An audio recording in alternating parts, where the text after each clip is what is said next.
Pemirsa, Indonesia darurat korupsi. Sampai bulan Juli 2026 ini, KPK telah menangkap tangan 11 bupati dari berbagai provinsi dan ini baru bupatinya, pemirsa. Di pusat aparatur negara baik kepolisian, militer hingga kejaksaan juga jadi tersangka dugaan korupsi.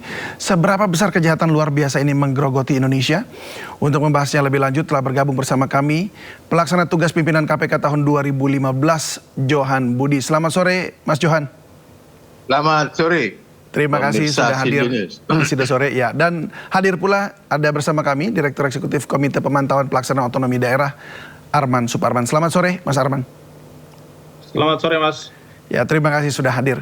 Saya ke Mas Johan dulu ya. Mas Johan, ini ironis banget ini. 11 bupati terjaring OTT selama 2026. Sementara dari tahun 2025 ada 15 bupati sampai 2026. Artinya secara year on year terjadi peningkatan 230% bupati yang terkena OTT KPK. Pertanyaannya ini adalah, ini menunjukkan korupsi yang semakin masif atau memang KPK-nya semakin efektif? Ya, saya kira harus diukur ya dari bagaimana kemudian korupsi ini ditangani. Ada pendapat yang mengatakan bahwa ini yang kena OTT oleh KPK bukan menunjukkan korupsi semakin meningkat di berantas atau korupsi semakin banyak. Saya kira tidak ada data yang berkaitan dengan itu ya, secara signifikan. Ya. Yang terjadi adalah ini KPK melakukan OTT ke banyak bupati ya, yang kemudian ditemukan mereka melakukan ada dugaan terjadi korupsi gitu. Jadi sama sekali tidak bisa mengukur apakah korupsi semakin banyak ataukah apakah korupsi ini, pemberantasan korupsi semakin meningkat dilakukan oleh KPK. Karena akan selalu terjadi menurut saya, kita diskusi soal serupa ini sudah sering kali ya, tidak hanya pada saat KPK melakukan OTT di bulan ini, tapi jauh sebelumnya selalu saja pertanyaan yang sama diajukan. Ya. Apakah korupsi semakin banyak? Apakah sekarang KPK memberantas korupsi sangat masif? Itu tidak bisa diukur ya. Karena tidak ada data yang valid mengenai itu. Yang pasti kalau kita melihat apakah upaya pemberantasan korupsi yang dilakukan oleh pemerintah Indonesia, di sana ada KPK, ada polisi, ada jaksa ya, secara persepsi itu bisa diukur dari indeks persepsi korupsi, meskipun tidak selalu langsung berhubungan dengan banyaknya korupsi, tapi IPK itu bisa sedikit menggambarkan betapa korupsi yang terjadi di Indonesia itu seperti apa. Ketika IPK meningkat, maka upaya yang dilakukan dalam kaitan dengan pemberantasan korupsi bisa dibilang quote-unquote ya, itu menuju keberhasilan lah, meskipun masih jauh. Tapi kalau IPK turun ya, dari tahun ke tahun turun misalnya, itu menunjukkan bahwa korupsi masih sulit diberantas gitu. Ini sekali lagi persepsi ya, yang diukur dari bagaimana pelayanan publik, bagaimana hal-hal yang dilakukan oleh birokrasi yang kemudian dipotret melalui persepsi publik ya, oleh transparansi internasional. Paling enggak itu yang bisa sedikit mendekati menjawab pertanyaan yang tadi ya, apakah banyaknya bupati yang ditangkap di OTT itu menunjukkan pemberantasan korupsi semakin masif atau korupsi semakin banyak gitu. Itu nanti bisa salah satu pendekatan yang menurut saya bisa dilihat dari indeks persepsi korupsi yang ada di Indonesia gitu. Saya kira itu.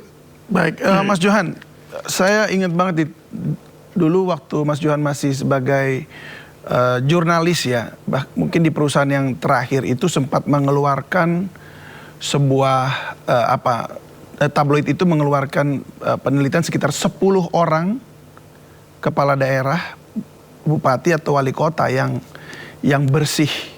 Ada, saya ingat sekali tuh. Pernah dikeluarkan waktu itu, dirilis, entah Mas Johan yang tulis atau bukan, tapi media massa itu yang mengeluarkannya. Itu sebelum tahun 2010 kalau tidak salah. Dan itu memasukkan 10 nama.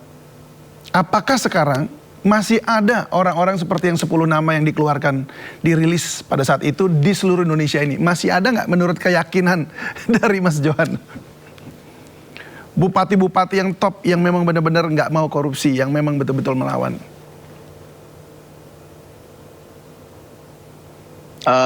Ketika media itu mengukur, itu yang diukur adalah GCG-nya ya. Good governance, tata kelola pemerintahannya dianggap pemerintah daerah. Kemudian dari ukuran itulah tadi mengacu pada yang 10 kabupaten yang pernah diukur oleh media ya. Itu menunjukkan bahwa mereka dalam melaksanakan kewenangan sebagai bupati atau wali kota itu sudah mendekati tata kelola yang baik lah, good governance ya. Tetapi itu sama sekali tidak bisa kemudian dikorelasikan bahwa di situ tidak ada korupsi. Saya masih ingat ada seorang gubernur ya di Sumatera yang kemudian minggu lalunya gitu misalnya mendapat penghargaan dari KPK, tapi minggu depannya ditangkap. Itu juga ada. Jadi ada ukuran-ukuran yang tadi itu sama sekali tidak bisa membedah apakah bupati, wali kota, gubernur itu memang benar-benar bersih ya. Tapi ukuran-ukuran yang digunakan oleh media yang tadi disebut itu hanya bagaimana mereka mengelola birokrasi di tataran kabupaten, kemudian kota atau gubernur. Jadi tidak ada relevansinya kalau kita melihat tadi yang kejadian dapat penghargaan sebagai provinsi yang baik, yang melaksanakan tata kelola pemerintahan yang baik, tapi kemudian minggu depannya ditangkap oleh KPK, kena OTT KPK. Jadi ukuran-ukuran tadi jadi tidak bisa digunakan menjadi sebuah parameter bahwa di situ tidak terjadi korupsi. Bahkan dulu KPK itu pernah mengumpulkan bupati, gubernur yang kemudian menandatangani fakta integritas, masih ingat ya? Fakta integritas yang kemudian ketua umum partai dan lain. Begitu ada penandatangan fakta integritas, nggak lama kemudian ada anggota DPR yang ditangkap yang waktu itu ikut dalam penandatangan fakta integritas. Jadi itu hanya simbolis ya, yang kemudian hanya sekedar jadi tidak menunjukkan keseriusan bahwa ketika kita menandatangani sebuah fakta integritas itu kemudian dia menjalankan kewenangannya itu dengan melaksanakan integritas yang dia tanda tangani itu nggak ada hubungannya. Jadi kita melihat saat ini banyak sekali ketika berpidato ada bupati yang kemudian menyampaikan di sini steril ya dari upaya-upaya korupsi itu. Bahkan kalau saya korupsi saya minta digantung gitu, atau dihukum mati gitu. Itu kan banyak itu statement itu yang ada beberapa disampaikan oleh bupati yang kemudian nggak lama kena OTT KPK gitu. Justru yang begitu harus langsung dipantau ya. Jadi nggak ada korelasinya kalau kita. Tapi yang ada korelasinya adalah harus ada perubahan sistem ya menurut saya yang menyeluruh. Yang kedua harus ada ketegasan dalam kaitan dengan law enforcement ya, benar-benar kalau orang korupsi ya harus dihukum berat gitu misalnya, yang kemudian menimbulkan deterrent effect, ya. Sehingga orang yang tidak korupsi kemudian menjadi takut untuk melakukan korupsi, coba-coba korupsi karena kesempatan ada, pengawasannya tidak terlalu ketat. Saya kira itu. Baik, saya ke Mas Arman dulu. Mas Arman, tadi Mas Johan juga bilang soal indeks persepsi korupsi ya. Dan apakah Anda dari data yang Anda miliki sebagai KPPOD, apakah di daerah-daerah yang mungkin OTT KPK ini sudah sudah terjadi ya, ada 11 bupati ini memang buruk begitu ya untuk good governance-nya dan juga persepsi korupsinya juga di para pemimpin atau aparaturnya? Iya, sebetulnya gini, dari penjelasan Pak Budi itu mau menunjukkan bahwa problem korupsi atau rasuah yang terjadi di daerah yang melibatkan oknum-oknum kepala daerah ini itu tidak sebatas problem integritas individual kepala daerah, tapi pada integritas sistem, Mas, gitu ya. Karena kalau tadi diceritakan bahwa minggu ini dia dapat penghargaan, kemudian minggu depan ditangkap, gitu ya, itu problemnya sudah bukan problem moralitas individual atau integritas pribadi, tetapi terkait dengan integritas sistem kita. Saya yakin kita semua sepakat bahwa ini adalah problem sistemik struktural, sehingga ketika setiap hari kita melihat kasus-kasus korupsi seperti ini, artinya memang, Mas, kita belum betul-betul melakukan pembenahan secara paripurna pada hulu hilir struktur kebijakan yang menjadi peluang praktik-praktik seperti ini. Karena kalau kita hanya bersandar pada sejumlah indikator penilaian ya, Mas ya, apakah yang terkait dengan integritas KPK, kemudian evaluasi penyelenggaraan pemerintahannya Kemendagri, atau inovasi kebijakannya Kemenpan-RB, banyak kepala-kepala daerah yang meraih predikat A atau nilai rapor yang bagus gitu ya. Tetapi pertanyaannya kemudian adalah, apakah lingkungan kebijakan mereka itu mampu menutup praktik-praktik rasuah seperti ini? Kami sendiri meyakini bahwa ketika kita tidak membenahi sistem ini dari hulu hilir, apakah dari sistem politik, partai politik, kemudian pemilu pilkada, kemudian kepastian kebijakan terkait dengan pelayanan publik, mulai dari perencanaan, penganggaran, kemudian yang terkait dengan pengadaan barang dan jasa, manajemen ASN, sampai monitoring dan evaluasi, itu sampai kapanpun, meskipun setiap minggu, setiap hari pemerintah pusat melalui Kemendagri memberikan himbauan, kalau itu tidak dibenahi, menurut kami yakin betul memang ada kepala daerah yang punya moralitas individual yang bagus, tetapi kami juga yakin setiap hari mereka berjuang untuk tidak terjebak di dalam sistem yang sudah integritas ini. Baik, Mas. Kita akan bahas lagi nih Mas Arman, kita akan lanjutkan, tapi kita mau dengar dulu apa kata Pak Tito Karnavian ini yang terkini saat ini. Sebelumnya KPK menyegel ruangan Bupati Kabupaten Lombok Barat, pengadaan barang dan jasa dan Dinas PUPR PKP Lombok Barat. Penyegelan ruang kerja Bupati diduga berkaitan dengan proses tender pengadaan barang dan jasa hingga sejumlah proyek di Lombok Barat.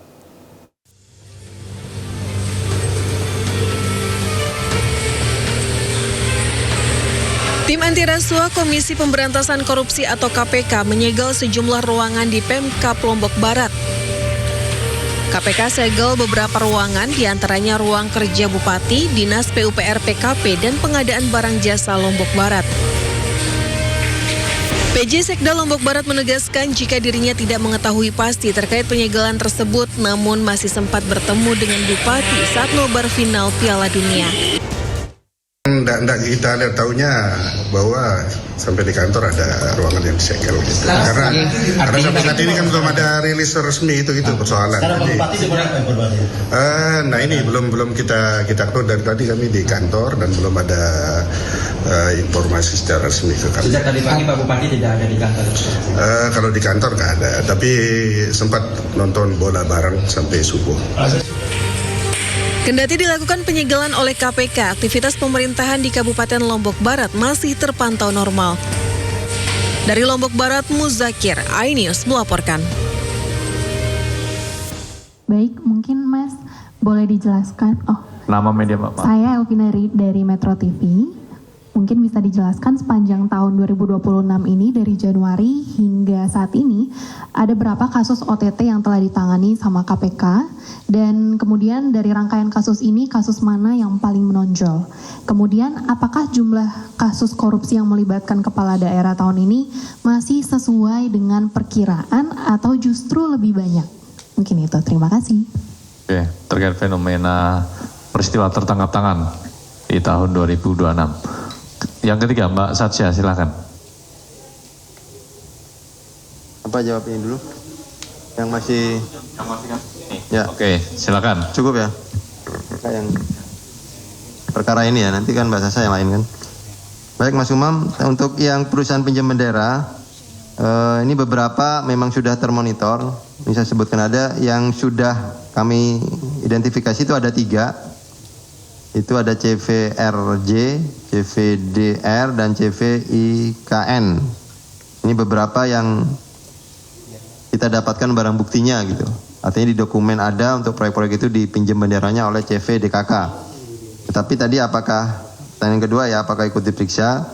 Tim akan nanti dikembangkan di penyidikan, karena tentunya ini akan susah untuk mencari pinjam benderanya. Mungkin saat waktu dilakukan tertangkap tangan itu kan belum ada nih dokumen itu gitu. Jadi setelah pemeriksaan kemudian ditemukan ada CV-CV yang dipinjam bendera. Kemudian seperti apa pertanggungjawabannya? Ya sepanjang bahwa perusahaan bendera itu tidak ikut campur di konstruksinya ya, bahwa itu mungkin tidak nyampaikan juga bahwa si SUD ini akan dipakai untuk itu, hanya dipakai aja untuk kegiatan yang menurut mereka mungkin legal gitu ya. Nah, kondisi yang seperti itu biasanya nanti ketika di proses penyidikan kita akan minta pengembalian untuk fee yang tidak sah tadi, sehingga itu menjadi juga aset recovery yang akan fokuskan oleh tim penyidik untuk pemulihan keuangan negaranya gitu ya.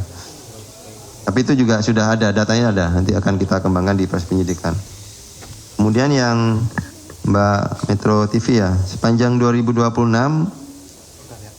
berdasarkan catatan kami sudah ada 16, yang sebelumnya ditambah yang ini berarti ada 17 peristiwa tertangkap tangan atau kegiatan penyelidikan tertutup. Yang menonjol mungkin, ya itu mungkin bisa dinilai sendiri oleh teman-teman pers ya. Kalau dari kami yang agak mungkin aset recovery-nya gitu atau barang buktinya agak besar itu bea cukai. Itu kan kita bisa dapatkan dari hasil tertangkap tangannya saja sudah 45 miliar gitu ya. Belum pengembangannya. Kemudian yang kedua imigrasi, itu kan juga ya menurut kita karena itu pelayanan yang notabene itu juga menjadi barometer pelayanan internasional ya, tentunya di negara kita itu juga bisa dikatakan menonjol. Yang selebihnya adalah kepala daerah, mulai dari yang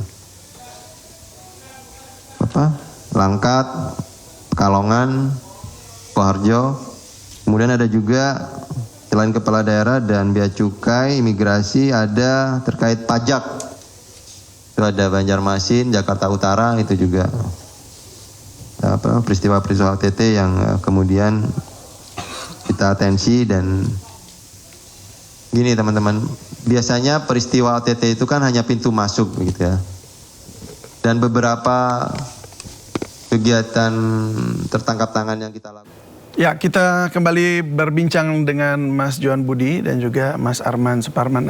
Kita kembali ke Mas Arman. Tadi ini ada update ya Mas Arman, bahwa ini OTT-nya banyak, ada 17, walaupun mungkin kepala daerahnya atau bupatinya itu sekitar ya 11 begitu ya. Nah ini tadi Anda katakan sistemnya itu seperti apa yang diperlukan untuk diperbaiki, karena kan perlu ada sistem pengawasan juga yang bahkan kalau nggak salah juga sering gagal mendeteksi sejak dini gitu ya.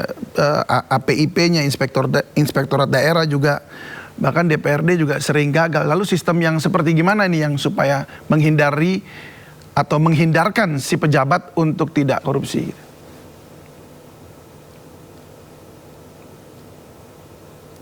Mas Arman. Ya Mas, pertama tentu kalau kita lihat beberapa modus korupsi yang dilakukan ya. Pertama misalnya soal pengadaan barang dan jasa, kemudian suap perizinan atau suap beli jabatan, terkait dengan pengadaan barang dan jasa yang kami katakan tadi soal pembenahan sistem, sekarang kan Pak Budi kita sudah punya e-procurement, e-katalog gitu ya. Iya, udah ada digital semua loh padahal. Dalam digitalisasi pengadaan gitu ya. Tapi kan pertanyaannya kemudian, kenapa sistem-sistem ini itu tidak mampu memitigasi atau mengidentifikasi atau mencegah sejak dini permufakatan jahat di luar sistem antara oknum di tubuh birokrasi termasuk kepala daerah dengan oknum vendor. Ini yang bagi kami perlu ditindaklanjuti secara paripurna gitu ya, Pak Budi. Karena kalau misalnya kita hanya bersandar pada aspek digitalisasi, ini sudah sampai di pengadaan barang dan jasa berapa tingkat gitu ya, tetapi masih saja terjadi permufakatan di luar sistem. Atau misalnya kalau kita bicara suap perizinan berusaha, kenapa kami katakan ini masih menjadi ruang struktural praktik seperti ini? Karena kebijakan-kebijakan kita termasuk desain kelembagaan dan juga platform digitalnya, itu masih memberi ruang abu-abu terkait dengan terutama soal kepastian prosedur, waktu, dan biaya layanan perizinan, yang ini adalah ruang abu-abu yang bisa dimanfaatkan oleh oknum, baik di tubuh pemerintah maupun di oknum pelaku usaha, gitu ya.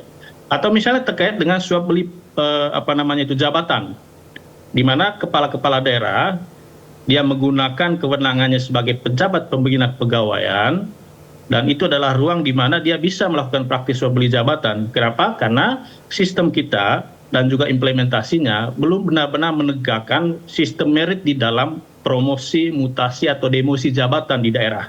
Apakah itu jabatan pimpinan tinggi, kepala dinas, sekda gitu ya, atau jabatan fungsional ataupun administrator.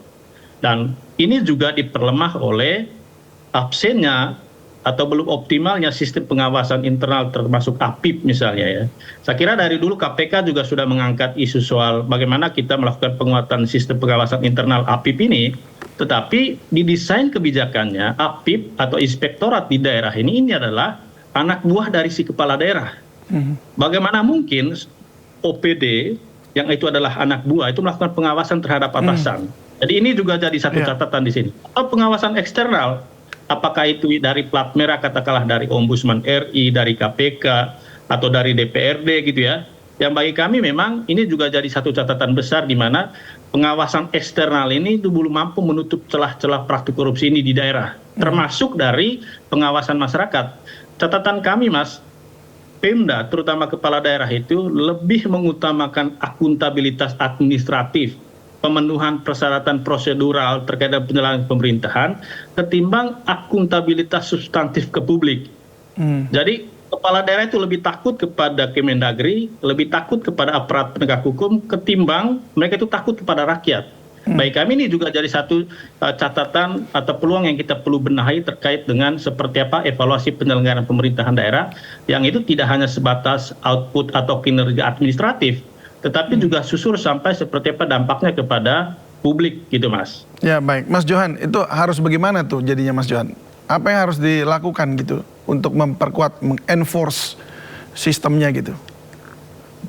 Ya, jadi ini ya David, tadi disampaikan soal pengawas ya. Itu dari mulai kabupaten, provinsi, sampai kementerian itu ada inspekturnya. Kalau di daerah, inspektur daerah, kemudian di kementerian juga ada irjen. Tadi seperti yang Mas Harman sampaikan, ini ada sesuatu yang aneh. Kalau inspektur itu lapornya harus ke menteri gitu, atau ke bupati atau wali kota. Bagaimana kalau bupati wali kotanya itu yang melanggar atau yang korupsi? Gini, di sebelum tahun 2008, 2009, 2010, modus operandi yang paling banyak dulu itu adalah pengadaan barang dan jasa. Kemudian untuk menutup ruang itu, kemudian dilakukanlah apa yang disebut dengan e-procurement ya, yang menutup celah berhubungan antara yang ikut tender dengan si pelaksana tender. Itu sudah lama sebenarnya. Kemudian ada e-katalog untuk mencoba untuk mengacu pada harga yang harus sesuai dengan e-katalog yang sudah disampaikan oleh pemerintah ya. Tapi itu tetap saja terjadi ya. Dari pengadaan barang dan jasa yang dulu mayoritas kasus yang diusut oleh KPK ya, pasal 2, pasal 3. Tapi 2010, 2011 ke sini itu udah mulai berubah ya. Perubahan yang drastis itu menjadi ada kong kali kong antara bupati dengan DPRD-nya. Pernah ingat David dulu ada 45 anggota DPRD sama bupatinya sama wali kotanya ditangkap KPK gitu. Jadi ada langsung kosong ini DPRD. kong kali kong ya dalam kaitan dengan apakah itu pertanggungjawaban.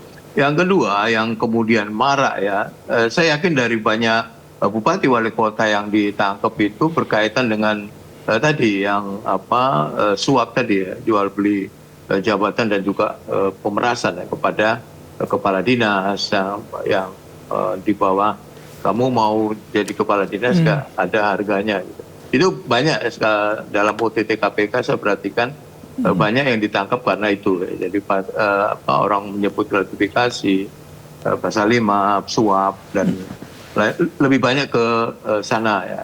Lalu bagaimana cara mengawasi kemudian kan?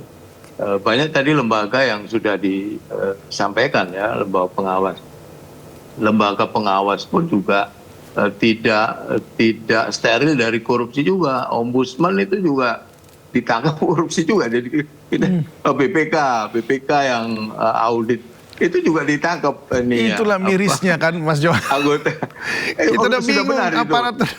Judulmu itu udah benar, darurat itu, tapi nggak sekarang darurat tuh. Darurat itu sudah sejak lama gitu. Sudah dari sekarang makin darurat gitu.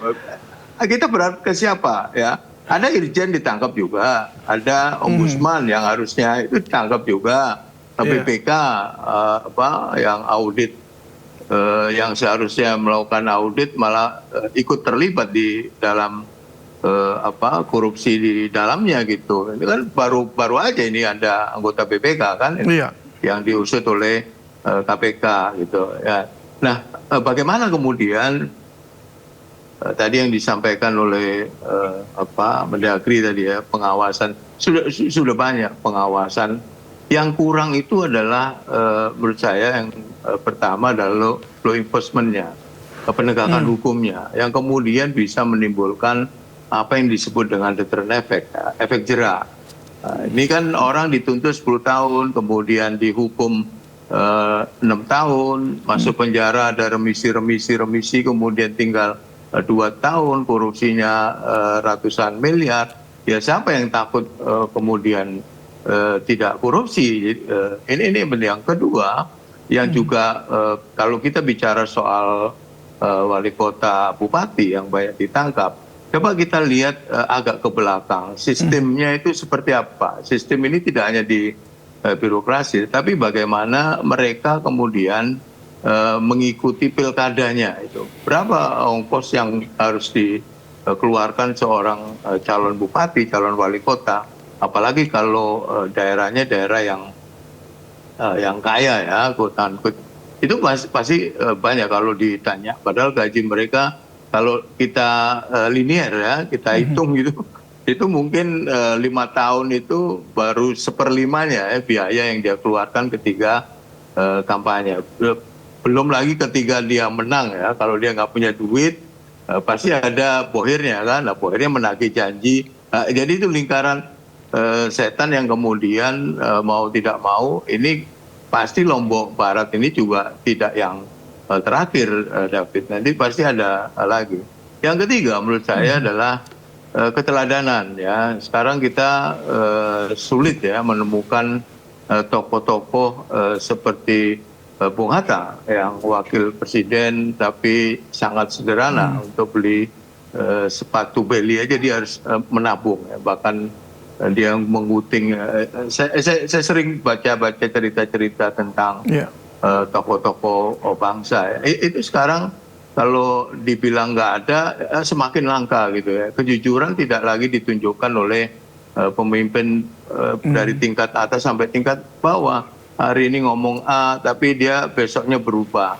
Dia jangan korupsi, dia sendiri korupsi. Baik. Kan banyak itu Iya. contoh-contoh yang kita saksikan ya hampir tiap hari ya dengan KPK OTT itu. Jadi Nah, ini itu yang perlu permasalahannya diperbaiki, moral komitmen. berarti ya, Mas Johan?